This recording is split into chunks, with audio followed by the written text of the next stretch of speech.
আমি এখানে জেলা শাসককে বলে গেলাম, গত আমফানে ফলতাতে প্রত্যেকটা হাউস ড্যামেজে 20,000 টাকা করে প্রধানমন্ত্রী রিলিফ ফান্ড থেকে দেওয়া হয়েছিল। 20,000 ইউনিট টাকা চুরি হয়েছে, আমি তালিকা পেয়েছি, তারও ব্যবস্থা হবে। আর কিছুদিন আগে বিগত সরকার বাংলার বাড়ি বলে একটা স্কিমে প্রথম কিস্তিতে 8,000 বাড়ি, এখানে বাড়ি হয়নি, সেখানে 60,000 টাকা করে 8,000 ইউনিট টাকা তুলে নিয়ে চলে গেছে। কে তুলে নিয়ে চলে গেছে আপনারা জানেন। তাকে অভিযোগ আছে বিগত দিনে যিনি বিডিও ছিলেন তিনি সহায়তা করেছেন। বিডিওর বিরুদ্ধে যে ব্যবস্থা নেওয়ার আমাদের ভিজিলেন্স নেবে সরকারি।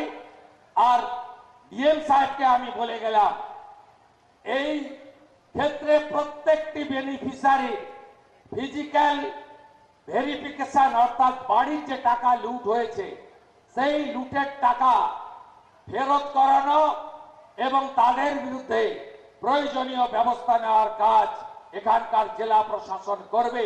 আমি এটা নজর রাখবো।